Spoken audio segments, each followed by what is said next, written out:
great players, they have a great organization, and you tell them one thing.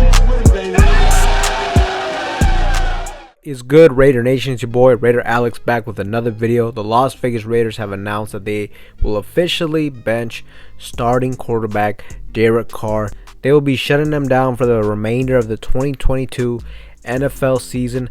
I think this decision really just cements the fact that Derek Carr will no longer be the starting quarterback next season. The Raiders are going to move on at the quarterback position.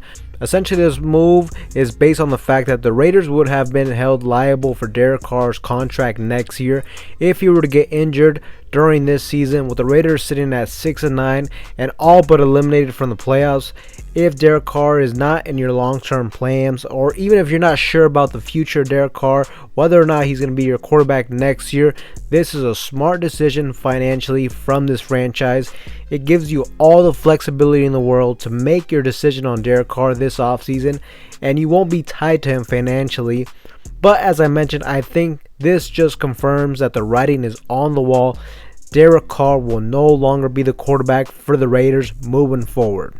Because at this point, really, what's the difference between the Raiders finishing the season 6-11, missing the playoffs, or possibly we can compete, maybe win out, go 8-9, but very likely you will miss the playoffs as well. You know, what's the difference between 6-11, 7-10, 8-9? They're all basically the same. So at this point, I think this is a good decision. You save Derek Carr from injury, and you can make a decision on Derek Carr this offseason, whether you're going to release him or if they're going to try to find a trade partner for Derek Carr.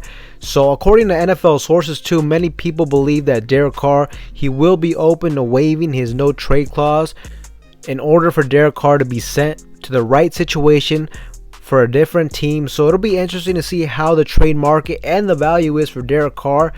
Personally, I'm really not sure how much we could get for Derek Carr. Personally, I think the Raiders at this moment, they have little to no leverage in negotiating with teams for Derek Carr, especially since everybody basically knows that there's a very, very high probability that the Raiders will just release Derek Carr to save cap space for next year. So why would a team give up high draft capital when they can just wait and possibly just get him off of waivers? And then also at that point, you can negotiate his contract. Compared, if you trade for him, you have to take on Derek Carr's 3-year, $120 million extension he signed with the Raiders. But I think for Derek Carr, I think his best move would be to accept that no trade clause, get traded to a certain team. That way he can keep that contract that he signed with the Raiders. Because if Derek Carr hits the open market, I don't think any team is going to sign him to $40 million per year. I'm guessing it's going to be closer to about $30 million per year. But it'll just be interesting to see what happens with Derek Carr, whether we'll release him or whether we'll be able to get some draft capital for him. And also, I mean, this move to sit in Derek Carr also makes sense for Derek Carr as well. Why risk Derek Carr getting an injury against the best NFL defense in the San Francisco 49ers? Look, at this point, you just keep him healthy. That way, he as a player, he can also be free to make up his mind on what he wants to do with his career moving forward. Now, another thing that's also interesting is the fact that it appears like this decision came from up top and not from head coach Josh McDaniels, which really surprised me, especially with McDaniels recently stating how Derek Carr needs to be more accurate throwing the football. And with Carr and McDaniels, at times, you know, they're going at it on the sidelines. But according to Vic Tafur, this decision actually came from Raiders owner Mark Davis. It appears like Mark Davis has just been frustrated with Derek Carr's play, with him being timid, and combined with the disappointing overall season, despite spending heavily on acquiring superstar wide receiver Davante Adams. Now, I don't think Josh McDaniels is opposed to this decision. Ultimately, I think the Raiders made the right decision, saving Carr from injury, and essentially we are starting to gear ourselves into the offseason and for next year with a new face at the quarterback position.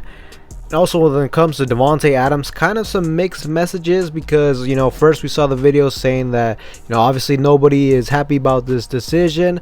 how Derek Carr was one of the main reasons why he came to the Raiders, and that, you know, obviously that's just how things go, is basically what he said, and essentially saying that he still supports Derek Carr, that's his good friend, of course. But also you go on Twitter and you see one of his liked tweets, and one of his basically one of a fan saying that, you know, Davante Adams made generational money coming with the Raiders. He's still going to be close with his family. So that basically saying that they think Davante Adams will be all right. He liked that tweet as well. So look, as I mentioned earlier, I do not think that with Derek Carr leaving, that automatically means Davante Adams is gone. I think he's still a very good chance he will be a Raider for years to come. I just think the only thing that Davante Adams will not tolerate is for this team to go in full rebuild mode. Ultimately, I still see Davante Adams being a part of the Raiders' future, but today just showed us that I think this is the end of an era for the Raiders franchise, and we can only hope that this will lead us into a better future for this fan base, for this organization. And now, just because me and a lot of other fans have criticized Derek Carr in the past few years, look, it doesn't mean that this has to be anything personal. Look, at the end of the day, it's just business. At the end of the day, Derek Carr was not able to get the job done. We have to move forward without him. I still personally appreciate and respect his time as a Raider growing up as a fan. He was the first real quarterback that I ever witnessed from this franchise, and he provided me and a lot of other fans with very memorable moments. But I think we have already seen Derek Carr at his peak with this franchise, and it wasn't enough for us to compete for a Super Bowl. So at the end of the day, we have to go in a different direction.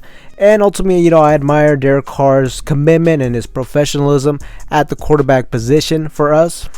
So there's nothing wrong with change, especially when the results have not been there for the Raiders. And ultimately, we will never know if we can do better until we try something else at the end of the day. But Raider Nation, let me know in the comment section down below what you guys think of the benching of Derek Carr. With that being said, that is all I have for you guys in today's video. Anybody that is new to the channel, you guys love Raiders related content like this, make sure to like, comment, subscribe to the channel. With that being said, I will see you guys in the next one.